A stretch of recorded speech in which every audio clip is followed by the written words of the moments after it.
His reaction now to the President of the United States and his bold agenda, some say so bold and so expensive that it really doesn't add up. I took up that issue with the Treasury Secretary of the United States, Steven Mnuchin, who says it will add up and it will get done. Take a look. After the President's speech, a lot more people seem to be confident, judging from the market reaction elsewhere, that he will get a lot of what he wants done. Do you think he will? Absolutely. I think he's committed to it. I think he's going to deliver on it. And I think you saw last night the excitement in the room. One of the things you just probably couldn't see on TV is feel the energy that was in that room. It was really quite extraordinary. You know, such addresses, I guess, Secretary, are not meant to spell out a lot of details. Some have expressed concern that there were very few, if any, details of, for example, how he would pay for a lot of the things he wants to do, including a $1 trillion infrastructure program. He obviously means that as a this-year event, right? He does. So, I mean, first let me say, this was an address to the American public, and I think it was very clear. It was about unification. It was about optimism. It was about the goals that the President wants to accomplish, and I think he did an unbelievable job delivering that message, and I think you've seen the reaction to that. But this year for the $1 trillion. Absolutely. And where will that money come from?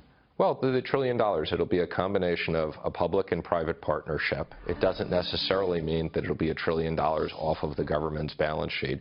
But the President is determined that we are going to do an infrastructure plan that's going to be very significant, one of the most significant we've ever seen, and we're going to rebuild America. Now, part of that whole address was also saying that he still stands by these tax cuts, still stands by boosting military spending by $54 billion a year.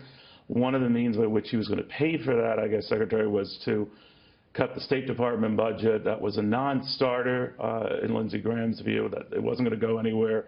Mitch McConnell, the Senate Republican leader, Senate leader, saying much the same.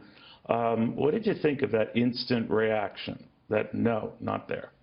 Well, let me just say, the budget process starts with the President and the administration, but it goes through a congressional appropriations process. So this is the start of it. And the administration is going to work with Congress on this. I think the message that the President wanted to deliver was loud and clear. He wants to rebuild the military. It's important to do it. And we're going to pay for that by cutting other things and not just ballooning the deficit. And I think that message is loud and clear. But if the option for the State Department cutting wasn't enough to compensate for that increase, and that option is taken off the table, where else could you go? What else could you do? I know the EPA was mentioned, but even that would raise a fraction of the money you're adding to defense. This was just a start. It's a start of the process. I think what's important is the message. The message is the President wants to spend more money on military, make our military build up competitive, and we're going to pay for that by cutting other areas. Like any other discussion or negotiation, and you know the President is the best negotiator in the world, we will work through these numbers. So I think what's important is the message, and we'll work with Congress to figure out how it's funded. You know, the defense thing was curious, sir, because in just 2 phone calls, the President was able to shave significant sums, hundreds of millions of dollars, maybe billions over the years, between the Air Force One contract and a jet fighter contract. So that was what he was able to do to trim excess or maybe unnecessary spending in defense just in a day. So why add $54 billion when maybe you could multiply that out and extract even more savings so that you don't have to increase the budget at all? Well, first of all, you know, not only is he the commander-in-chief, but he's the negotiator-in-chief, and he's proud of, in 2 telephone calls, he's saved a lot of money, and he's going to continue to do that. But this is not just about cutting back the cost. This is about adding additional resources, making investments, getting the military back to where it needs to be so that it has the proper facilities to protect the country. Is it your sense that the tax cuts hinge on getting, first of all, the Obamacare, the Affordable Care Act repeal and ultimate replace done first? That's an unequivocal stance. If that gets into trouble, that's another issue, but that first. Still stand by that. Well, First of all, we're going to get it both done. The reason why we did Obamacare first was that is the priority right now, and we need more time. Do you regret that priority? Not at all. The way that Congress is handling it? Not at all. Not at all. And I think Were you surprised that it, and the President's even mentioned that this was enormously complex, much more difficult than he thought. Were you? No, I think these are complicated issues, and we're working through these complex issues, and we're going to get it done, and we're working closely with Congress to get it done. I think that Obamacare will get done first, and I think tax, we're working very closely with the House and the Senate on coming up with a combined plan. We will be coming out with that in the near future, and our objective is to pass tax reform by the August recess. And I think that's a very aggressive timetable, but realistic and something that the President and I are very committed to doing. So by August, voted, done, agreed. And signed. And signed. Effective, retroactive, the beginning of the year?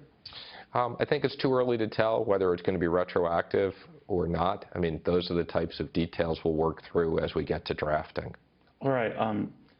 The reason I go back to Obamacare, sir, is this feeling, what I wouldn't call it a revolt, but a difference, dramatic difference of opinion we're seeing play out on the Hill between those who like Speaker Ryan's plan, complete with tax credits to help people buy insurance, and others who say that's just Obamacare light and will be a disaster.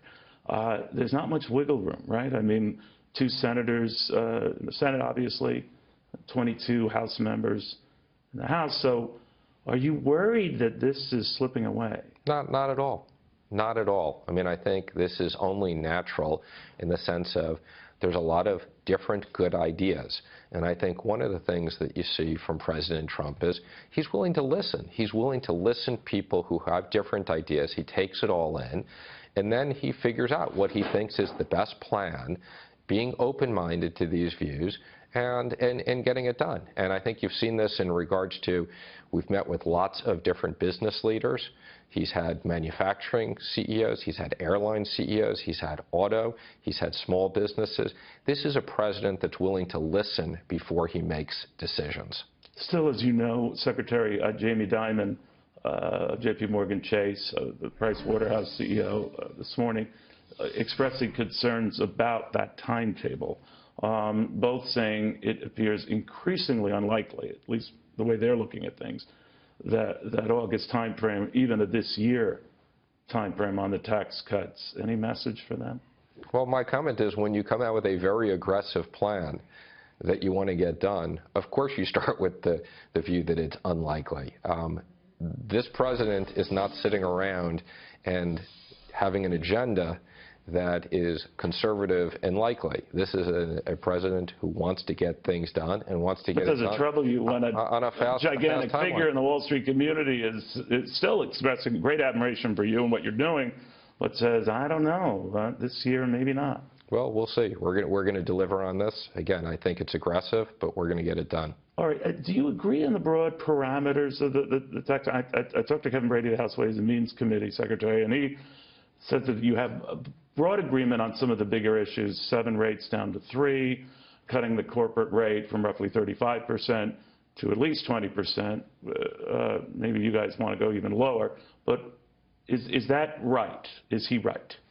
Well, I've had many meetings already with Chairman Brady, with the Senate Finance Committee, with Speaker Ryan, and we're working closely to come up with a joint plan. This isn't going to be a plan that's just the administration's plan. I know that, but the joint plan being to those guidelines, those parameters. This is going to be a plan where we're working with the House and the Senate.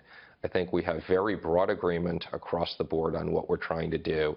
And now we're working on the details. And we're working on a process to make sure that we have a plan that everybody's bought into.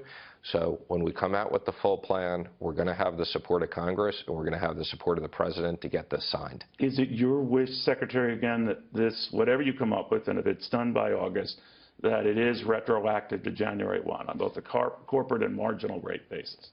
Again, I think that's a detail that's just too early to determine. What's important here is we want to deliver a middle-income tax cut. We want to simplify personal taxes, and we want to make business more competitive. Our businesses are uncompetitive. They're not on a level playing field. And that's why we have trillions of dollars of cash sitting offshore. That's why we have jobs being moved out of this country.